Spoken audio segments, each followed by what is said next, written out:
Well, it looks like the ACC is changing its football scheduling format, maybe as early as 2023. What could that look like? And what if the SEC adopted something similar? What would Tennessee's schedule look like in this hypothetical situation? I'll tell you, Josh Ward joins us here for a Wednesday show, and best former Vol in the pros. All that and more coming up on your Wednesday Locked On Vols. You are Locked On Vols, your daily podcast on the Tennessee Volunteers. Part of the Locked On Podcast Network, your team every day.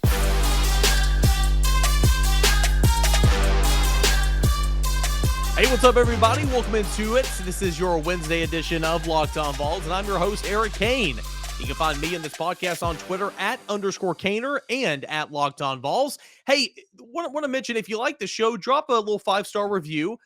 Rate me 5 stars. Drop me a nice little review in Apple Podcasts, on Spotify, whichever way you listen to it. Of course, fill up the YouTube comments. Give me a thumbs up. Give me a heart, whatever the case may be. Anything to help the algorithms. I know a lot of you guys have already been doing that, so I can't thank you enough. But I do need to do a better job of reminding you guys to do that, because anything to help the algorithms and all that type of stuff will just help the show. So I really, really do appreciate that.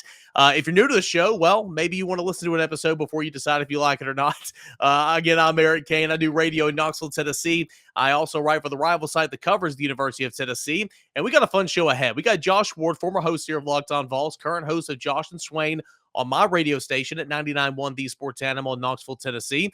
He'll join us for his weekly chat coming up in segment 2, but some fun topics in segments 1 and 3. The scheduling one here we're going to get into in a second, and then outside of Alvin Kamara, because I think that's, he's going through some legal issues right now. I understand that, but, in terms of former Vols and the pros, whether it be the NFL, the NBA, Major League Baseball, Alvin Kamara is the best one. Take him out of the equation.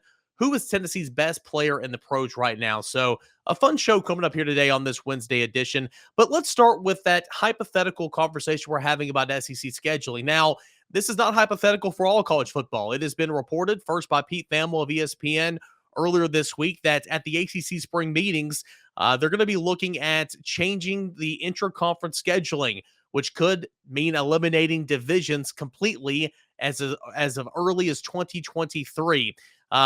ACC outside of Clemson's kind of been the torchbearer. Pittsburgh had a year last year. Miami used to be historically great. There's been some ups and downs and some other programs in there. North Carolina comes to mind and some others, but it's not been the best, right? So they went 2-6 in bowl games. I guess this is since 2017. Only had 4 teams win more than 7 games last year, 6-16 in the non-conference matchups. So wanting to change up the scheduling for the ACC. Currently, it's got 2 different divisions.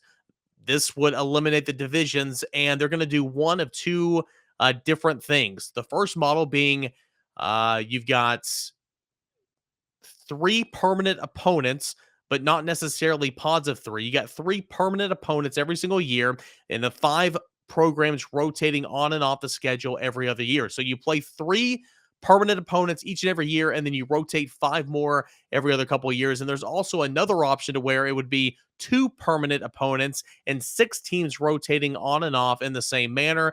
This model would allow every ACC team to host every other ACC team every 4 years. This would bring more variety to the schedule for the ACC. Now, as late as Tuesday afternoon, Brandon Marcello, this is where I saw it. I don't know if he was first on the scene or not, but he tweeted out the ACC is inching closer to moving to a football schedule rotation with 3 permanent rivals and 5 rotating opponents. So that would be option number 1. No decision yet, and likely not coming this week, but many athletic directors are in favor of this model. This means likely the elimination of divisions. The new format could start as early as 2023. So looks like they're inching closer to this. No decision will be made this week, maybe next week, but looks like this is the direction that is heading. So with that in mind, if it's going to be 3 permanent rivals and 5 rotating opponents every year, what would that look like if it came to the ACC? Now, keep in mind, something's going to have to change, whether you're adding, Texas to the east and Oklahoma to the west, or vice versa, when those 2 schools get in, and we believe as early as 2024. If you have any more, the SEC's got to go to pod system, I would think. But nonetheless, if this was, with the 14 teams you have now in the SEC, If they were to change the scheduling format, what would that look like? Currently, you have 7 teams in each division. You have one crossover opponent every single year. Tennessee's is Alabama, and I know, right? Tennessee's has always been Alabama, but under the Nick Saban regime, it's been a lot of losses for Tennessee. It's almost been a guaranteed loss every single year. And whenever we have these scheduling conversations, I've always been in favor. A lot of people just say, get Alabama off the schedule, get Alabama off the schedule. Well, I mean, I hear you there, but I mean, time is again, this makes no sense, but time is a long time, right? Alabama will not be this great forever. It just feels like it's been forever because it's been since Nick Saban's been there, at least in his second year since he's been, the cream of the crop, right? But a lot of old timers got to keep Alabama on the schedule. I think regardless, you got to keep Vanderbilt on the schedule because I don't know if I fall into this camp, but so many people believe in states, Knoxville, Nashville, that is your biggest rival, even though you dominate Vanderbilt in football pretty much every single year. I would be in favor of keeping Vanderbilt if you went to this model on the schedule each and every year. But what say you? What would the other two be? Say we have Vanderbilt that's kept every single year. Would you want to keep Florida every single year? I mean, I can't imagine Tennessee not playing Florida. That's another rivalry that's been completely one-sided here of late. And in 2022, if not in 2022, then when? If you're Tennessee, when are you going to beat Florida? Because you're coming back with a high-octane offense. Florida is rebuilding, first year on a new head coach. What a great opportunity to get them at home if you're Tennessee. I can't imagine not playing Florida, right? But that's how a lot of Tennessee fans feel about Alabama. Couldn't imagine not playing Alabama. What about, another, Kentucky? Could you imagine not playing Kentucky every single year? I think Tennessee fans would be fine not playing South Carolina, not playing Missouri. Georgia is another one. Georgia's a big time rival. Which ones would you keep and choose, right? Or would it be? Would you keep Alabama? This could go beyond. We're not even talking SEC East. What if you went on and said, "Hey, I want to play Auburn every single year"? Just a fun exercise to think about, right? If if the SEC adopted this model like the ACC looks like it will, with 3 permanent rivals and 5 rotating opponents, what would be the 3 permanent crossover opponents you would want Tennessee to play every single year? Mine would be Vanderbilt, would be Florida, and probably Georgia, if I'm being completely honest. If you ask someone 10 years to my elder, it would probably be Vanderbilt, Alabama, and Florida. If you ask people, to my 10 years to my youth, it might be Florida, Ole Miss, and somebody else. I don't know. But what say you? Who would those 3 crossover opponents be? Now, it's interesting when you play this game for other SEC schools as well. If you're Alabama, you got to play Auburn every single year, right? Have to play Auburn every single year. If you're LSU, you got to play Florida every single year, right? You just got to. If you're Texas A&M, that'd be fun to go in and play Texas when they come over to the SEC. I know we're playing this exercise not having Texas and Oklahoma in it, but you could renew that rivalry as well, playing Texas every single year, having that on the schedule for Texas A&M. So it's just fun to think about, right? This is not happening. Of course, Tennessee will have the SEC and Tennessee, of course, as well, will have its own battles to overcome whenever it decides how it's going to operate with 16 teams inside the conference. Whether, again, if you're adding one team to the East, one team to the West, because it makes so much sense that Missouri plays in the East, right? That makes so much sense. So if you add any more than that, you probably go to a pod system. But regardless, I'm asking you right now, if the SEC adopted this model, which would be your 3 permanent rival opponents every single year? And plus, you get to play more variety. You wouldn't play South Carolina every single year unless that was your permanent crossover. You wouldn't have to play the likes of Kentucky or Missouri every single year if that wasn't your crossover opponent. You could play Auburn more. You could play Mississippi State more. You could play Ole Miss more. You could play LSU more. Now, Tennessee's got LSU and Alabama this year on the schedule from the West, and it's going to be challenging. Alabama's probably going to be a loss. LSU is going to be a heck of a ball game. So it would help Tennessee in this manner if the SEC adopted this model and Tennessee didn't have to play Alabama every single year in this Nick Saban era of football. So just something fun to think about. We'll have to see if the ACC goes to this. It looks like it's going to. Looks like no announcement is going to be made this week, maybe even next week. But Pete Thamel was first on it earlier this week of ESPN. And the report from Brandon Marcello that I saw earlier on a Tuesday saying that they're inching closer to it. So just something funny to think about. If Tennessee was in the ACC, or if these rules were applied to the SEC, what would it look like for the University of Tennessee. So something to think about. Let me know. Comment, respond, DM me, whatever you guys got. Who would be your 3 permanent crossover opponents or just permanent opponents? I keep saying crossover opponents Tennessee would play every single year in this exercise. Josh Ward Wednesday, coming up next here on the show. We'll talk name, image, and likeness and a whole lot more. That's coming up next here on Locked On Vols. Summer is coming. Summer is here. Heck, it's here. It's hot outside. You're going to the beach, the pool, the river, the lakes, whatever the case may be. You're going to need to have a snack on the go. Let me advise you to get that healthy snack in a Built Bar, right? Built Bars, first of all, they taste great. They're covered in 100% real chocolate, good tasting for you, and they're healthy for you as well. Only 130 calories on average for your Built Bar, right?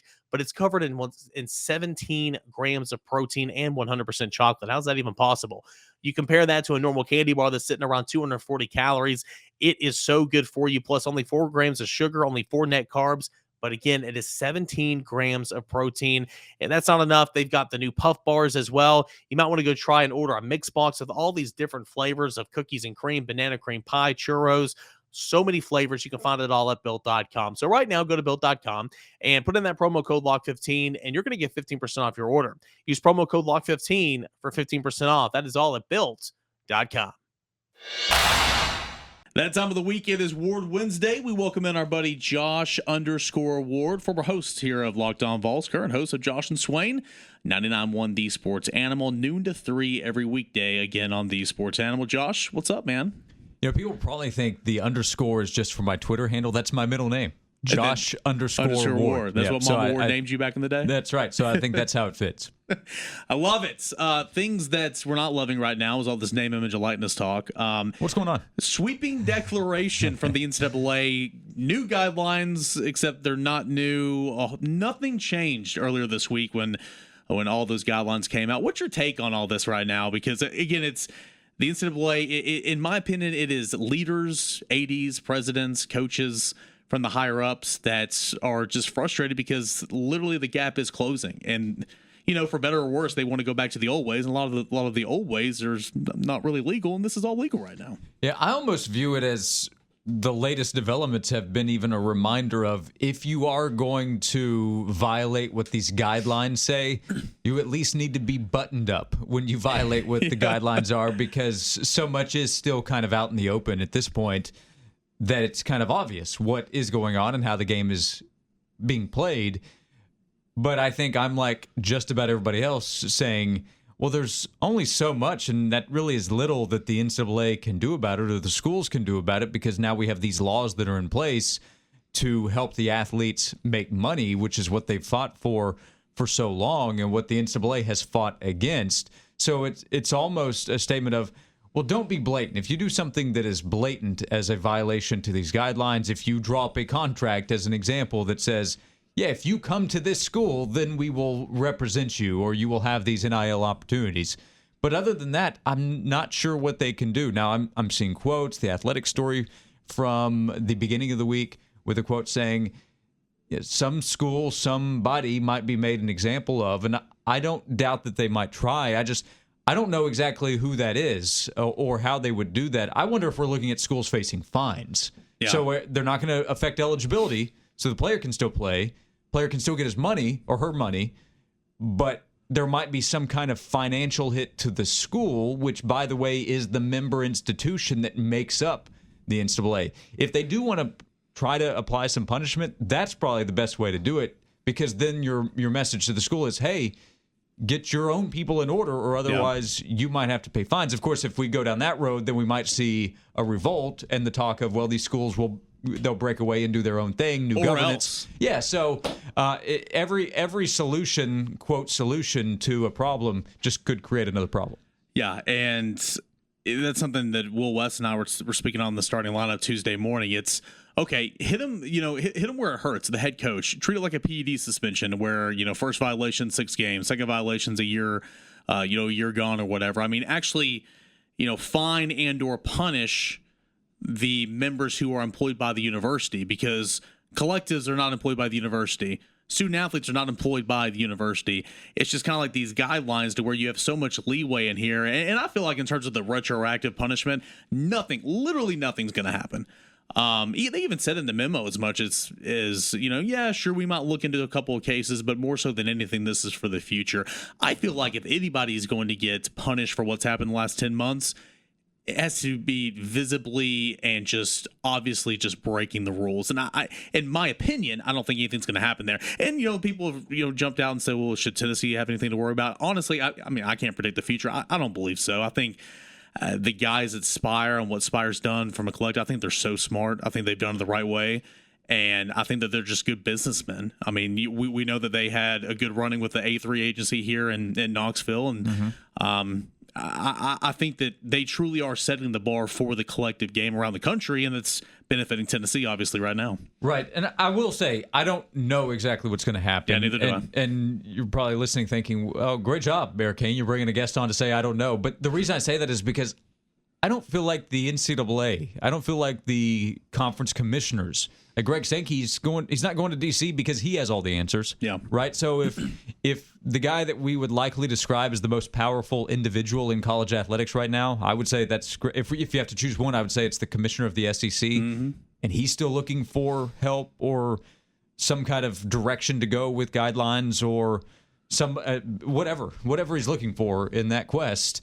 Well, then why would I have all the answers? Or why would the collectives or why would the coaches and the players have all the answers of how this will play out?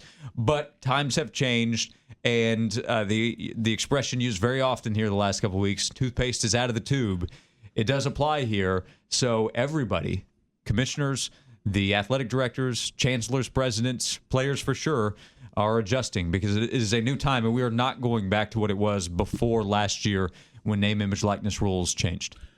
What do you, I kind of mentioned this a moment ago, what do you make of the university presidents, athletic directors, head coaches who are the most outspoken right now wanting regulation from the NCAA?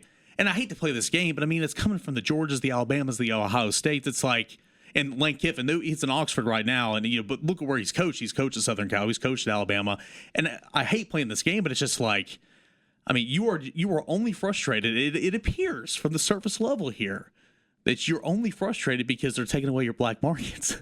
I mean, what would you say to those people like myself right now that are inferring that, I guess? Yeah, I don't think it's as much about players being able to be paid or name, image, likeness. I think it's what they're being paid. I think coaches, when they've spoken out about it, and there are more private conversations that have taken place, but, Nick Saban's kind of a spokesman of the sport. Dabo probably feels like he's in that kind of position as the head coach at Clemson.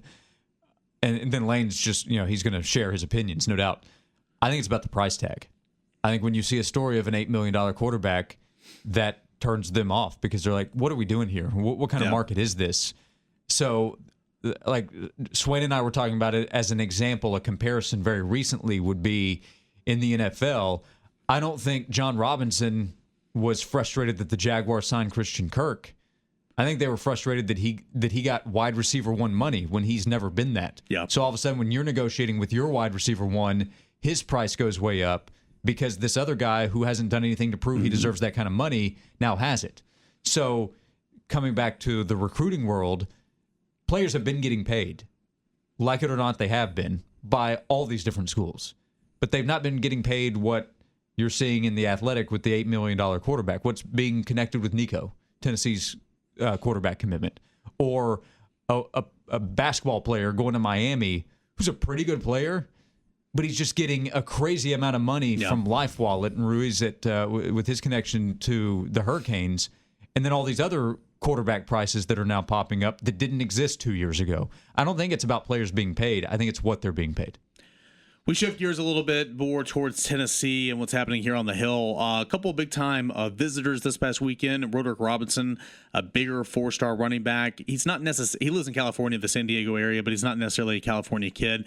He was on a East Coast swing, visited Auburn. Tennessee made that top six following the visit. And then a transfer from UCF, Jalen Robinson, potentially, has Tennessee in the conversation. We'll be taking a visit to Miami as well.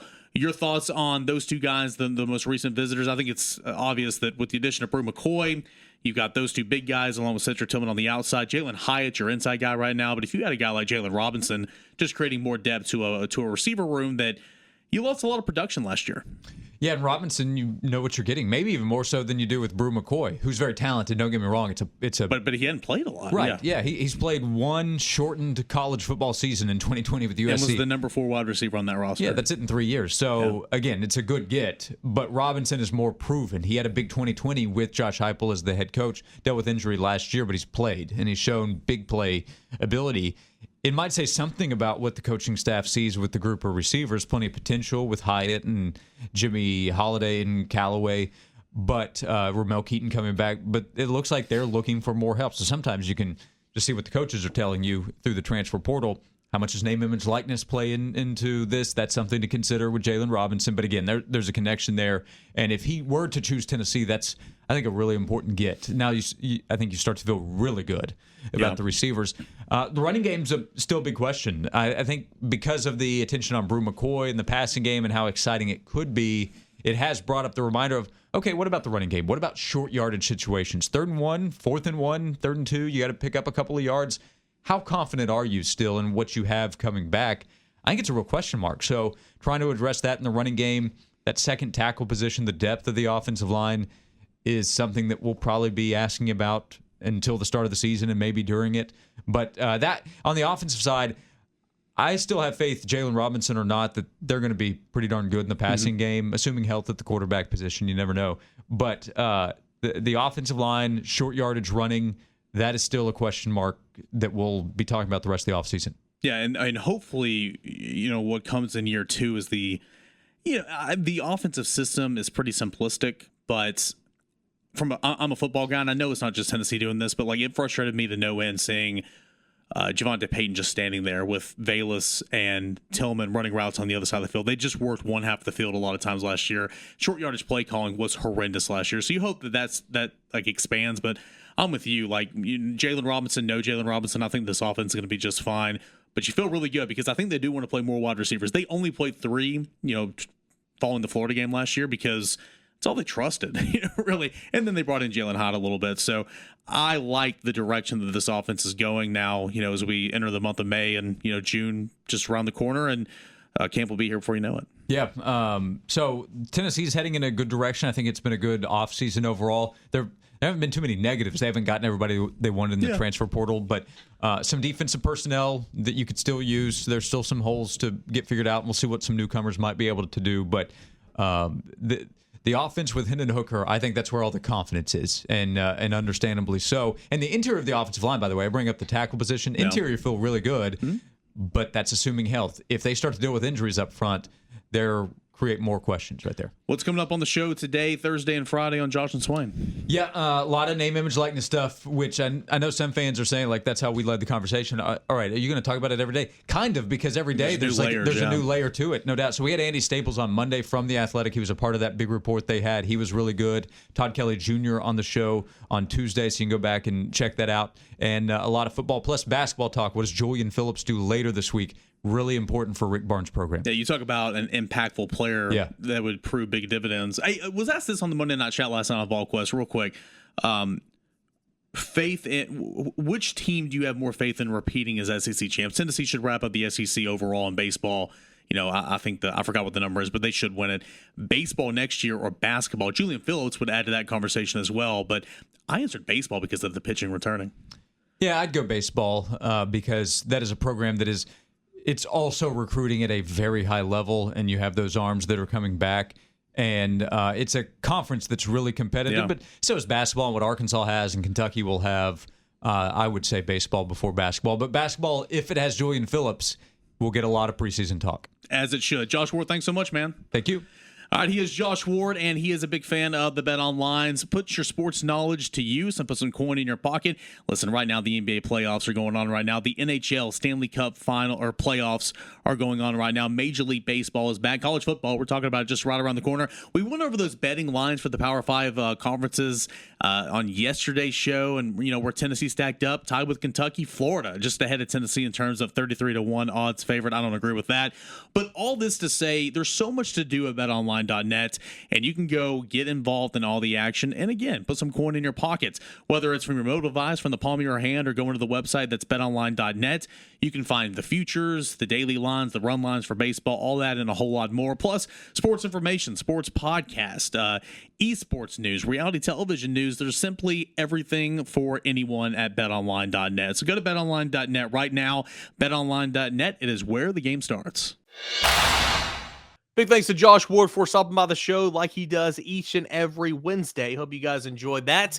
And we got another segment left here on this edition of your Wednesday edition of Locked On Vols. So we've talked scheduling hypothetically if the SEC adopted what looks like the ACC is going to adopt in terms of scheduling. We caught up with Josh Ward. Now, an interesting conversation we had on the radio show earlier on Tuesday. The best Vol in the professional ranks, whether that be Major League Baseball, whether that be the NBA, the WNBA, whether that's there's no Vols in hockey, but you know what I'm trying to say, baseball. And I think the obvious answer right now would be Alvin Kamara.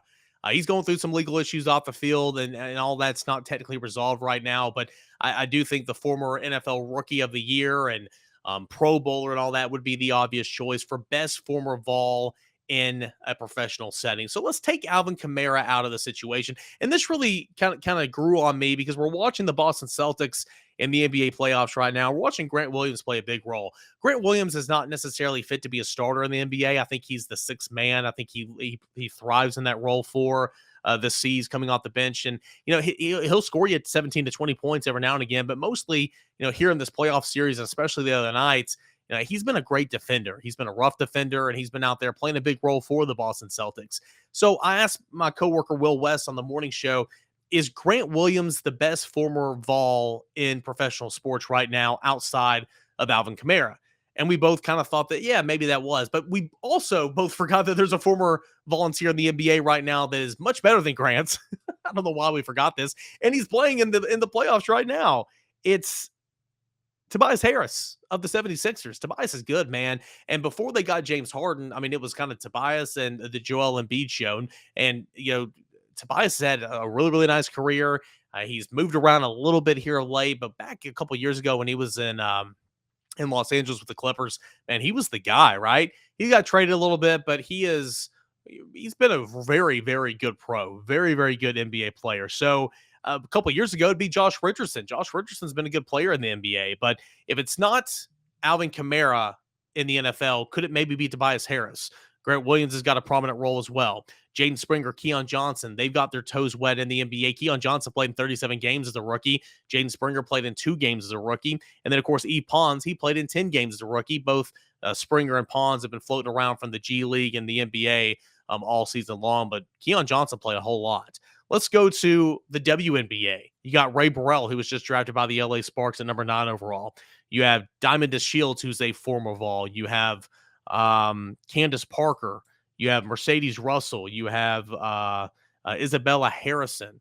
You got a couple other really, really great WNBA players who are doing big things. And of course, you know, the conversation for the longest time, especially in women's basketball, was Candace Parker. Major League Baseball. Garrett Crochet is hurt right now, but Garrett Crochet is going to be a good one in Major League Baseball in the show for a long, long time. Jan Gomes has had a long career.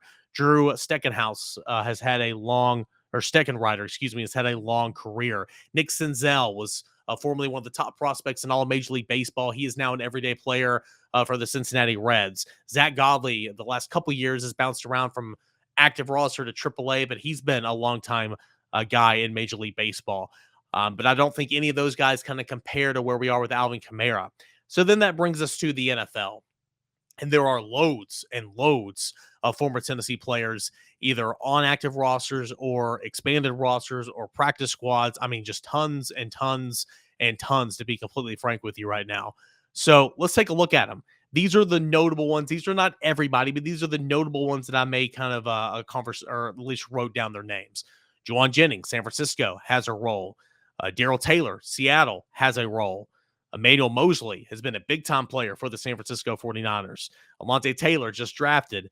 Bryce Thompson has been, active practice squad a little bit for the New Orleans Saints. You have Marquez Callaway, who is, was the number 1 wide receiver a lot of the time for the Saints last year. He's had a good start to his NFL career going undrafted. Alvin Kamara, who this conversation's kind of revolving around. Shy Tuttle, also a part of the New Orleans Saints. Cordell Patterson, who was an all-pro this past season, the all-decade team as a kick returner, for the 2010s era of the National Football League that decade. Velus Jones, who was just drafted. You've got Derek Barnett, who just went on his second contract to the Philadelphia Eagles after being selected 14th overall back in 2018. Josh Palmer, who was just drafted a year ago. Matthew Butler, who was just drafted. You've got Yakum Johnson, who has been a longtime Patriot at fullback. Now he's with the Raiders. You got Trey Smith at Kansas City. Theo Jackson at Tennessee, who was just drafted. Morgan Cox, longtime All-Pro long snapper, longtime Pro Bowl long snapper. I think he's still at the Tennessee Titans. I'm not too sure about that. I should probably know. And then you've got Jalen Reeves-Maybin, who's been a really, really nice player for the Detroit Lions for years. He's now in Houston. Two more. Cameron Sutton with Pittsburgh. And Juwan James, who, gosh, has battled so many injuries the last couple of years. We'll have to see if he can get back onto the field. But those are the notable ones that I wrote down from the NFL. There are several others who are on practice squads or, bouncing around like in that regard. But those are the notable ones that I brought up. So of all those names, who could challenge an Alvin Kamara? Would it be a Marquez Callaway again, who has been a number one wide receiver for the injury-plagued Saints this past year, number 2 on the outside at worst? Could it be a Cordell Patterson? I mean, that might be the biggest one right there. Cordell Patterson, who was a part of the all-decade team as a kick returner for the NFL, who was an all-pro last year for the Atlanta Falcons. He was the only weapon that they had. Would it be a Trey Smith, who was up and coming, going to be a part of just a great offensive line for Kansas City for years to come? Who would challenge Alvin Kamara or maybe Tobias Harris or maybe Grant Williams and being the best former Vol in professional sports right now? I think the answer is Cordell Patterson. This morning when I did this exercise, I thought the answer was Trey Smith. I think the answer now is Cordell Patterson. I mean, it's hard to argue with the results, right? Again, this is the third time I brought it up. He was a part of the NFL's all-decade team. Guys, think about that. It was a specialist, I get it, but the all-decade team, that's incredible in this era of football, right? And again, it's not just him returning, which is what he made a name for himself and why he stuck in the league for so long, but he was an all-pro. He was a Pro Bowler last year for the Atlanta Falcons. Wide receiver, running back, whatever position you want to put him in. He's certainly deserving to be in this conversation, without a doubt. But Trey Smith does as well. One of the highest-rated rookies of all the rookie class this past season in 2021. He, along with Creed Humphrey, they were just dynamite. And you're going to link up with Darian Kennard, a former Knoxville area boy, went to high school at Kingsport, Dobbins Bennett, and then went to Kentucky. That interior of Kansas City's offensive line is going to be so good for years to come. So if it's not, again, Alvin Kamara out of the conversation, if it's not Grant Williams, if it's not Tobias Harris, if it's not Cordell Patterson, it's got to be Trey Smith, right? It's got to be. So fun conversation to have. You thought Derek Barnett would be in this conversation, but he's not really had the career that we thought he would have. And he is certainly just a pass rushing specialist. Could any of these other names emerge? Emmanuel Mosley, again, is a guy that has played a ton of football. Coleman has played a ton of football in the NFL. Fun conversation to have. Light up the comments. On YouTube, shoot me a DM, whatever the case may be. Give me your best professional in terms of former Vol. VFL, former Vol, the best former Vol in professional sports right now. We'll take Alvin Kamara out of the conversation because, again, I think that he is the clear-cut winner in terms of on-the-field production. Fun show today. That was a whole lot of fun. Two really fun exercises to go over. And, of course, we heard from Josh Ward. Guys, thank you so much for listening and making Locked On Vols your first listen. Now the run of the show, it's time to remind you about Locked On SEC with Chris Gordy. Make that your second listen each and every day. Locked On SEC, tons of great interviews from all different schools around the 14-team SEC. Does a great job. That's Locked On SEC. Make that your second listen right behind Locked On Vols, which is your first listen each and every day. Guys, thank you so much. We'll come back and we will do a Thursday show. We'll have John Garcia on Friday's show. That's what you have to look forward to as Locked On Vols continues to roll on. Until then, enjoy the rest of your Wednesday, everybody.